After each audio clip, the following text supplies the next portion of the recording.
America, তখনও কিন্তু America বাংলাদেশকে দেখতো ভারতের চোখ দিয়ে। ঠিক এই অবস্থার একটা পুনরাবৃত্তি দেখলাম তুলসী গাবার্ডের এই বক্তব্যের মধ্য দিয়ে। শেখ হাসিনা এখন অবস্থান করছেন ভারতে।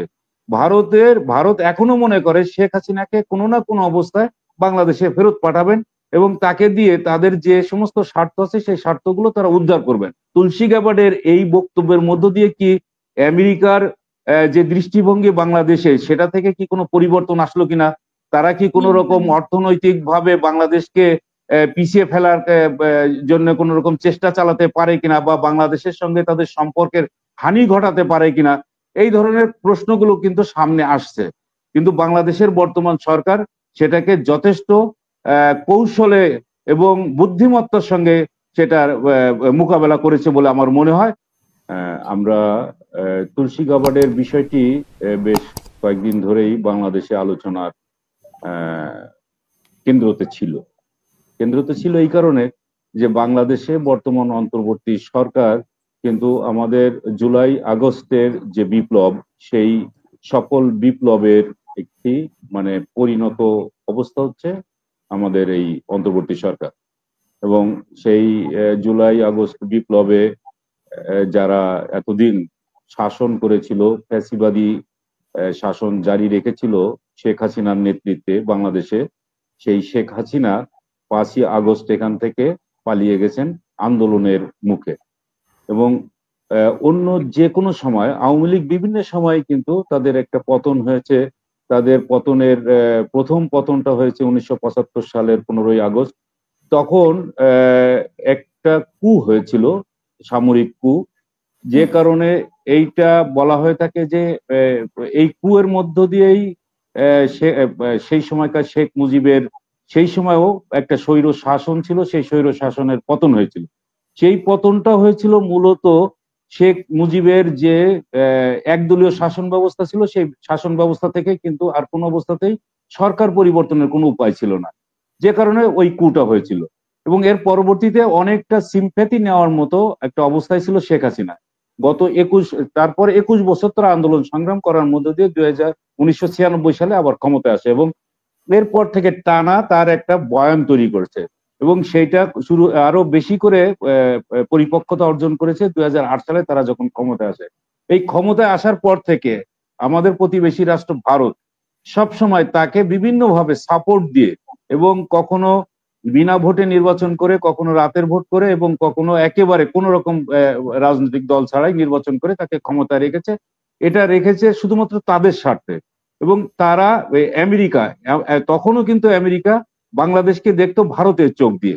ঠিক এই অবস্থার একটা পুনরাবৃত্তি দেখলাম তুলসী গাবার্ডের এই বক্তব্যের মধ্য দিয়ে। শেখ হাসিনা এখন অবস্থান করছেন ভারতে। ভারত এখনো মনে করে শেখ হাসিনাকে কোনো না কোনো অবস্থায় বাংলাদেশে ফেরত পাঠাবেন এবং তাকে দিয়ে তাদের যে সমস্ত স্বার্থ আছে সেই স্বার্থগুলো তারা উদ্ধার করবেন। আর এই উদ্ধার করার জন্য এখন বর্তমানে যে সরকার আছে সেই সরকারের কোনো দোষ ত্রুটি তারা খুঁজে পাচ্ছে না। খুঁজে না পেলে তারা কি করেছে, ওই যে 5ই আগস্টের পর থেকে তারা বিভিন্ন কার্ড খেলার চেষ্টা করেছে ভারত। তার মধ্যে অন্যতম কার্ড ছিল সংখ্যালঘু কার্ড, যে সংখ্যালঘুদের উপরে অত্যাচার চালানো হচ্ছে। যারা ক্ষমতায় আসছে তারা নাকি পাকিস্তানি ভাবধারার সরকার আসছে, যে কারণে এই ট্যাগটা লাগানো খুব সহজ হচ্ছিল ভারতের জন্য। কিন্তু পরবর্তীতে দেখা গেল যে হিন্দুদের, বিশেষ করে তাদের মন্দির পাহারা দেওয়ার কাজ এবং যত রকম তাদের সুযোগ সুবিধা দেওয়া যায় এবং তাদের নিরাপত্তা যাতে কোনো রকম বিঘ্নিত না হয় সেই জন্য পাহারা বসিয়েছে কিন্তু আমাদের এই তরুণ ছাত্র সমাজ। তারা এইটা করেছে।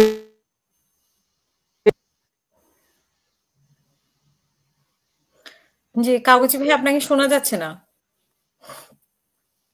না থাকে এইটা দেখানোর চেষ্টা হয়েছে এবং সেটা হয়েছে।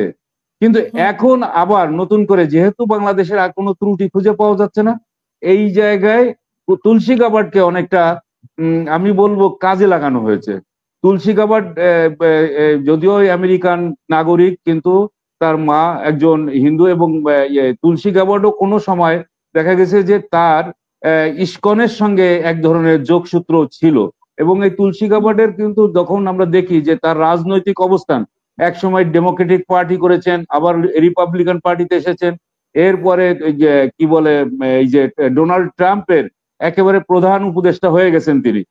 সবকিছু মিলে তার যে একটা চলমান যে মানে এই পাশ থেকে ও পাশ ডিগবাজি খাওয়া, রাজনীতিতে অনেকটা ডিগবাজি খাওয়ার যে অবস্থা, সেটা কিন্তু তুলসী গাবার্ডের মধ্যে রয়েছে। আর এইটা কি হয়েছে যে ভারতের কাছে, ভারতে এসেই তিনি ইন্টারভিউটা দিয়েছেন এবং ভারতের কাছে ভালো হওয়ার জন্য ভারতের চোখ দিয়েই আবার তিনি বাংলাদেশকে দেখার একটা চেষ্টা চালিয়েছেন। এই চেষ্টা চালাতে গিয়েই বাংলাদেশের যারা সচেতন রাজনৈতিক মহল আছে, তারা সঙ্গে সঙ্গে কিন্তু প্রতিবাদ জানিয়েছেন। বাংলাদেশে যে বর্তমানে যে অবস্থা আছে, এখানে কি কোনো অবস্থাতেই কোনো একজন সংখ্যালঘু কোন রকম অত্যাচার নির্যাতনের শিকার হয়েছেন, কোন অবিচারের শিকার হয়েছেন, এইরকম কোনো ঘটনা কিন্তু আমরা দেখতে পাই নাই। এখন শুধুমাত্র ইস্কনের যে নেতা প্রভু প্রভু চিন্ময় প্রভু কিন্তু যখন চট্টগ্রামে যে আন্দোলন সংগ্রামটা তারা করছিলেন, সেটা একেবারেই বাংলাদেশের স্বাধীনতা এবং সার্বভৌমত্বকে অনেকটা চ্যালেঞ্জ করে তিনি এই সমাবেশগুলো করেছেন।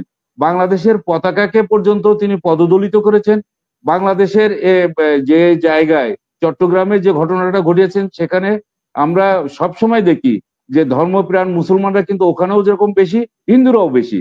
তো সেই জায়গায় এইরকম একটা কাজ করার পরও কিন্তু কোনো অবস্থাতেই তাদের উপরে কেউ কোনো হামলা টামলা করে নাই। এবং চট্টগ্রামেই শেষ না, তিনি যতগুলো আমাদের ডিভিশনাল হেডকোয়ার্টার ছিল প্রত্যেকটাতে এরকম ধরনের সমাবেশ দেখেছিলেন।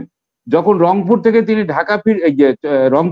রংপুর থেকে যখন চট্টগ্রামে ফিরতে যাচ্ছেন, তখন তাকে অ্যারেস্ট করা হয়েছে এবং বলা হয়েছে যে তুমি যে কাজগুলো করছো সেটা বাংলাদেশের বর্তমান রাজনৈতিক পরিস্থিতির সঙ্গে যায় না। তার কারণ হলো বাংলাদেশে মানুষ এখনো কিন্তু শান্তিপ্রিয় এবং এখানে কোন রকম সাম্প্রদায়িক সম্প্রীতি নষ্ট হোক এটা হতে দেয় না।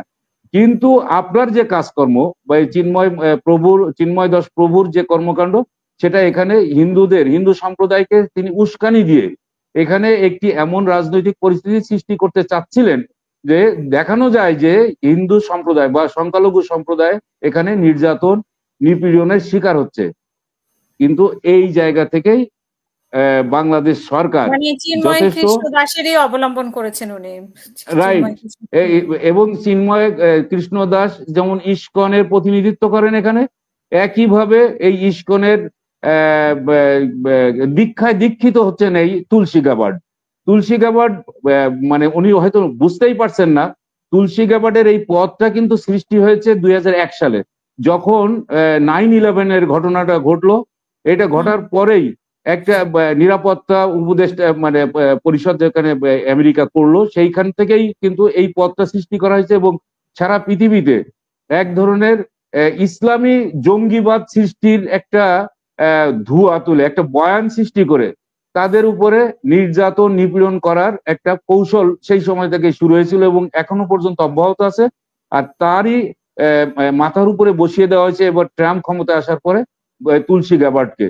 এই তুলসী গাবার্ড তার পদের ওজন মনে হয় ঠিক বুঝতে পারছেন না যে তিনি যে কথাটা বলেন সেই কথাটার গুরুত্ব কতটা। একটা দেশের স্বাধীনতা সার্বভৌমত্বের উপরেই কিন্তু এক ধরনের হস্তক্ষেপ করাচ্ছে এবং একইভাবে বাংলাদেশের মানুষ কিন্তু প্রশ্ন তুলতে শুরু করেছেন, বিরোধী মত এবং অনেকেই প্রশ্ন তুলতে শুরু করেছেন যে তুলসী গাবার্ডের এই বক্তব্যের মধ্য দিয়ে কি আমেরিকার যে দৃষ্টিভঙ্গি বাংলাদেশে সেটা থেকে কি কোনো পরিবর্তন আসলো কিনা, তারা কি কোনো রকম অর্থনৈতিক ভাবে বাংলাদেশকে পিছিয়ে ফেলার জন্য কোন রকম চেষ্টা চালাতে পারে কিনা বা বাংলাদেশের সঙ্গে তাদের সম্পর্কের হানি ঘটাতে পারে কিনা, এই ধরনের প্রশ্নগুলো কিন্তু সামনে আসছে।